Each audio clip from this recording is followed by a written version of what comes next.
बोली हल्ला कहां हो रहा है? बोले मौनी बाबा के यहां। नारद जी ने कहा भैया मैं संतों के पास गया, वहां भी सत्संग नहीं मिला। फिर मैंने गृहस्थों के यहां नंबर लगाया, लेकिन वहां भी सब उल्टा ही दिखा। तरुणी प्रभुता गे हे साल को बुद्धिदायक है। वहां श्रीमती जी का ही बोलबाला चल रहा है घर में, उन्हीं की आर्डर पर सारा काम हो रहा है। या देवी सर्वभूतेषु शांति रूपेण संस्थिता नमस्तस्यै नमस्तस्यै नमस्तस्यै नमो नमः। साल को बुद्धिदायक। नारद जी ने कहा भैया हार थक करके मैंने विचार किया कि भगवान श्री कृष्ण की पावन क्रीड़ा स्थली वृंदावन चलें। प्रेम की भूमि है, हो सकता है कि वहां कुछ कथा श्रवण करने को मिल जाए। ऐसा विचार करके मैं पहुंच गया वृंदावन। बोलो वृंदावन बिहारी लाल की जय। ले चले अपनी नागरिया, ले चले अपनी नागरिया। हरि बोल। बाके बिहारी सांवरिया, बाके बिहारी सांवरिया। ले चले अपनी नागरिया, ले चले अपनी नागरिया, ले चले अपनी नागरिया, ले चले अपनी नागरिया। अवध बिहारी सांवरिया, अवध बिहारी सांवरिया।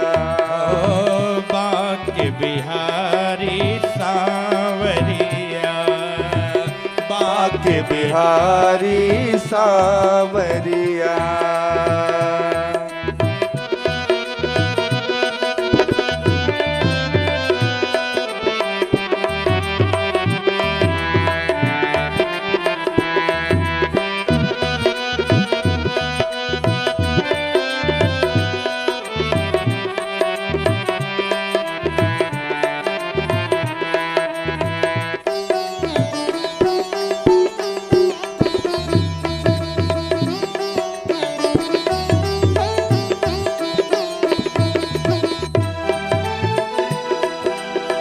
जमुना के तीरे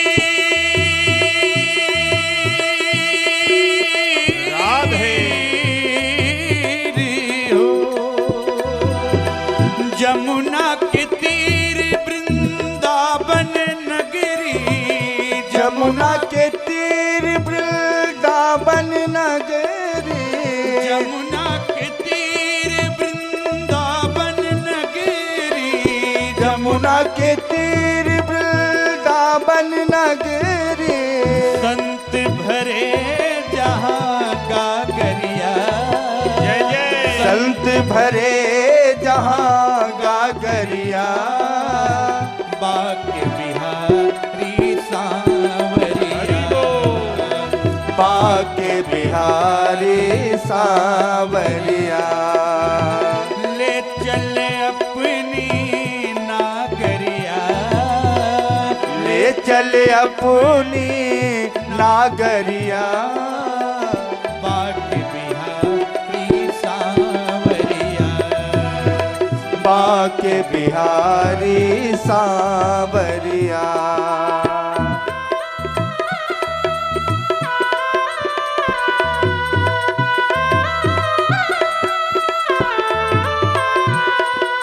हरि बोल।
भई मैं बावरिया बाके बिहारी सांवरिया बाके बिहारी सांवरिया ले चल अपनी नागरिया ले चल अपनी नागरिया बाके बिहारी सांवरिया बाके बिहारी सांवरिया श्री बाके बिहारी सांवरिया श्री बाके बिहारी सांवरिया।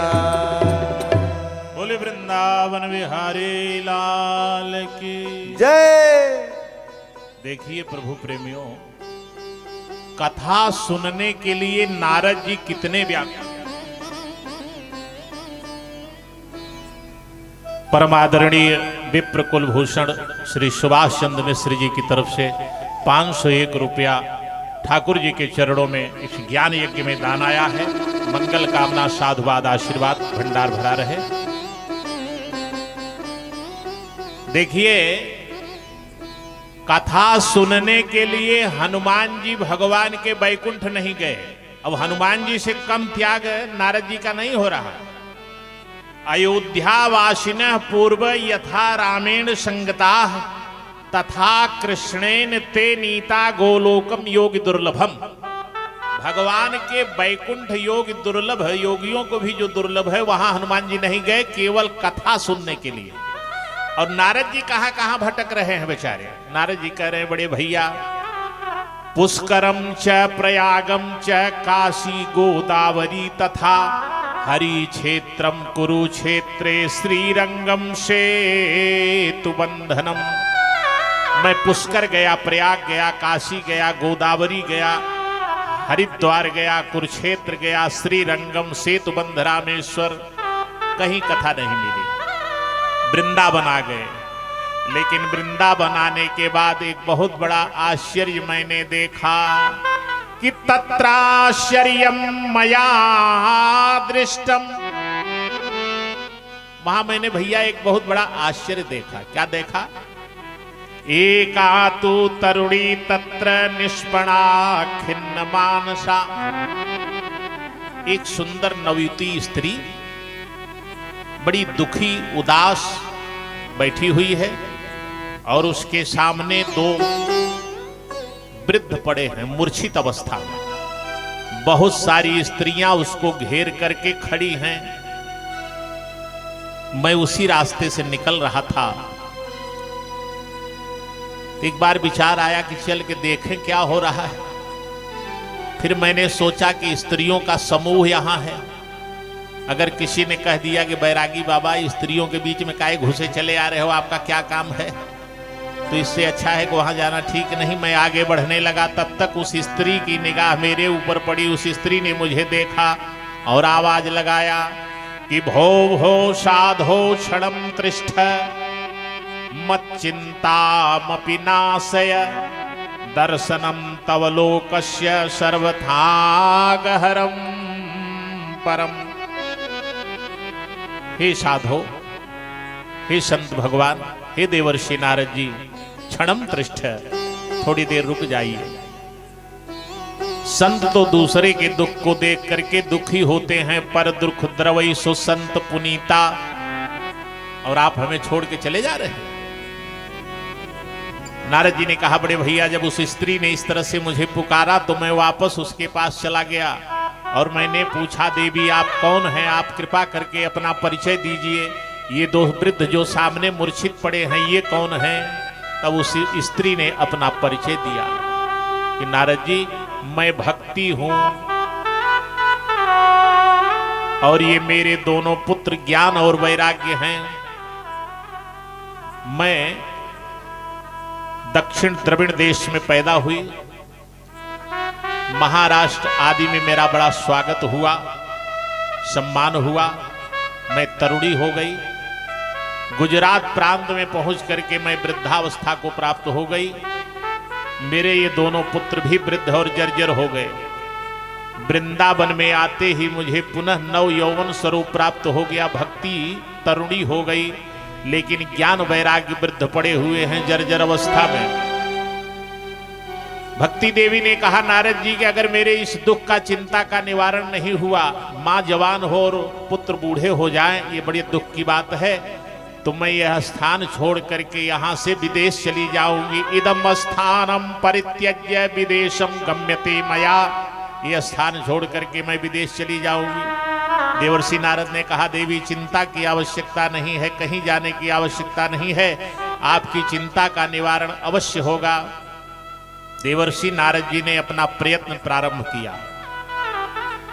गीता पाठई मुहुर मुहुर, समस्त वेद वेदांत का स्वाध्याय करके नारद जी ने सुना दिया।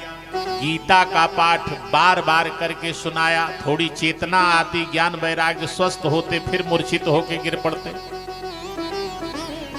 नारद जी के मेडिकल स्टोर में जितनी दवा थी सब खत्म हो गई, कोई असर नहीं हुआ। अब नारद जी को बड़ी चिंता हुई। जब नारद जी को चिंता हुई तो उसी समय आकाश मार्ग से आकाशवाणी हुई, देवर्षि नारद चिंता की कोई आवश्यकता नहीं है, प्रयत्न जारी रखो और प्रयत्न करने वाला ही अंत में सफल होता है, तुम्हें सफलता अवश्य प्राप्त होगी, सत्कर्म करो। नारद जी पूछना चाहते हैं कि ये सत्कर्म क्या होगा, सत्कर्म होगा कैसे? आकाशवाणी ने कहा यह तुम्हें कोई संत बताएगा कि सत्कर्म क्या है। अब नारद जी बेचारे पूछते रह गए कि संत कहाँ मिलेंगे, थोड़ा उनका एड्रेस पता बता दीजिए। तब तक आकाशवाणी खत्म।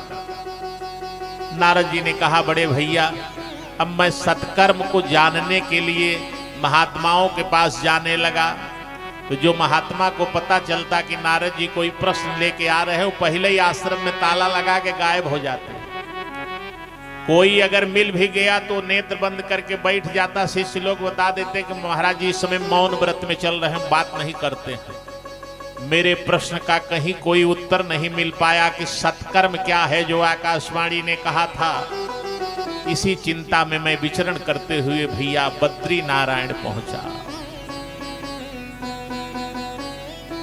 सनकादिक हंसे बड़े जोर से, बोले नारद इतनी छोटी सी बात के लिए तुम इतने परेशान हो, सत्कर्म क्या है ये जानना चाहते हो? नारद जी ने कहा हाँ बड़े भैया, उस सत्कर्म क्या है ये जानने के लिए मैं बहुत व्यग्र हूं, क्योंकि आकाशवाणी ने यही कहा था कि तुम्हारा प्रयत्न पूर्ण होगा, सफलता मिलेगी, लेकिन सत्कर्म करो। सनकादिकों ने कहा नारद वह सत्कर्म कोई और नहीं है। यत् फलम नास्ति तपसा न योगेन समाधिना तत्फलम लभते सम्यक् कलौ केशव कीर्तनात्।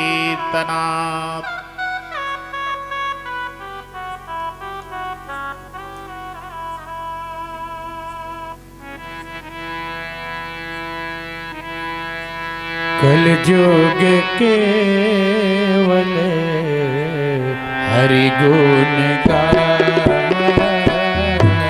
कलयुग केवल हरि गुण गाए, कलयुग केवल हरि गुण गाए, कलयुग केवल हरि गुण गाए, कलयुग केवल कलयुग केवल